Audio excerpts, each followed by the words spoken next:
प्यारे संतों, प्यार से बोलिए धन्यवाद। दास आशा करता है कि आप बिल्कुल स्वस्थ होंगे और ईश्वर का गुणगान कर रहे होंगे। आओ संत महात्माओं, एक होते हैं मनमानी और एक होते हैं ब्रह्मज्ञानी। तो आओ संत महात्माओं, जहाँ मन की मानी वहीं धोखा खाया, सही रास्ता तो गुरु ने बताया। जहाँ मन की मानी वहीं धोखा खाया। आओ संत महात्माओं कह रहे हैं कि इस मन की जो रफ्तार है वो हवा से भी ज़्यादा तीव्र और तेज है। ये मन पल पल प्रतिपल बदलता रहता है। तो ये मन ही है। सबसे पहले आखिर इंसान ऐसी ऐसी गलतियाँ करता, अपराध करता है, तो होता क्या है, किस कारण से वो गलतियों, कहाँ से वो गलतियाँ जन्म लेती हैं। वो गलतियाँ आती हैं मन के अंदर, और इसका मेन कारण बनता है जो आँखें देखती हैं, और मन रियलाइजेशन करता है और शरीर उसका एहसास करता है। तो कह रहे हैं जहाँ मन की मानी वही धोखा खाया, सही रास्ता तो गुरु ने बताया। आओ संत महात्माओं, गुरु जो कि रूह को यानी इस उजाले के साथ मिला दे, इसका साक्षात कर दे, वही होता है गुरु।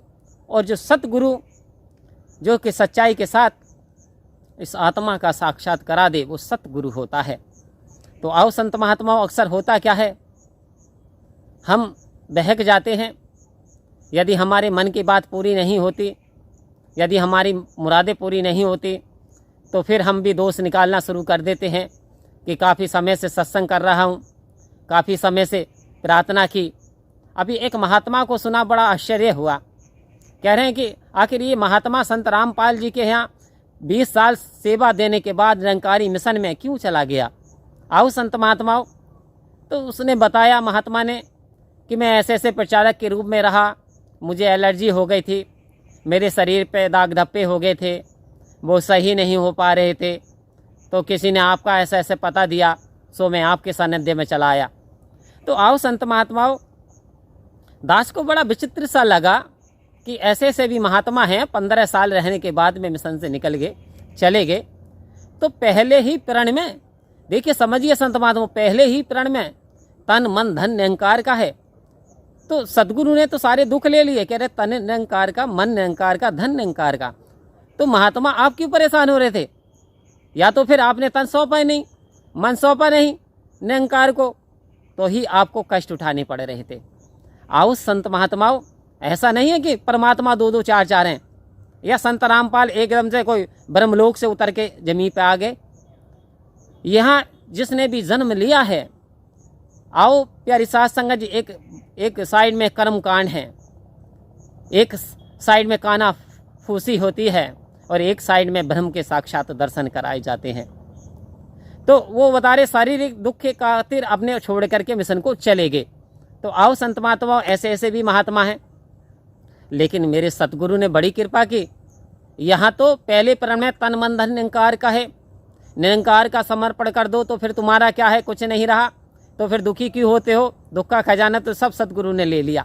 तो आओ संत महात्माओं, या तो हमने सौंपा नहीं है, और सौंप दिया है तो फिर दुख का कोई कारण नहीं है, क्योंकि ये शरीर तो नासवान है। क्या संत रामपाल इस शरीर को बचा पाएंगे? क्या मृत्यु को कोई रोक सकता है? क्या परेशानी भगवान राम को नहीं आई? क्या परेशानी भगवान कृष्ण को नहीं आई? क्या भगवान यानी माँ सीता को परेशानी नहीं आई? आओ संत महात्माओं, ये सब मनन करने का विषय है कि संभल कर चल ए नादान, ये इंसानों की बस्ती है। संभल कर चल ए नादान, ये इंसानों की बस्ती है। अरे इसने माँ सीता को ना बख्शा, तो फिर तेरी क्या हस्ती है, फिर तेरी क्या हस्ती है। आओ संत महात्माओं, छोड़ो बेकार की बातें, लोगों का काम है कहना, अरे कुछ तो लोग कहेंगे। तो संत महात्माओं, यदि हमने निरंकार को धारण कर लिया, सदगुरु के वचन पे चल पाते हैं, तो दुख तो आएंगे, लेकिन जैसे बादल होते हैं और बादल बिन वर्षा किए हुए उड़ जाते हैं, ऐसे ही दुख भी चला जाएगा, आपका बाल बांका ना बिगाड़ पाएगा। लेकिन यदि आप विचलित हो गए, तो धोबी घर का रहा ना घाट का, वो जो कहावत है, हम ना यहाँ के रहेंगे ना वहाँ के रहेंगे। तो आओ संत महात्माओं, इस सत्य के साथ जोड़ दिया है, फिर हमें इधर बिधर फिर भागने की आवश्यकता नहीं, क्योंकि रमेती रमेती राम, ये परम पिता परमात्मा, इटर्नल पावर, सुप्रीम सत्ता, सर्वशक्तिमान, अब ये बारे न्यारे हमारे हो गए, क्योंकि अब इसकी कृपा हम पे हो गई। तो आओ संत महात्माओं, मन के कहने पे ना चलें, संत के कहने पे चलें, तो जीवन बड़ा सुखदायी बनेगा। परम प्यार से बोलना। धन्यवाद जी।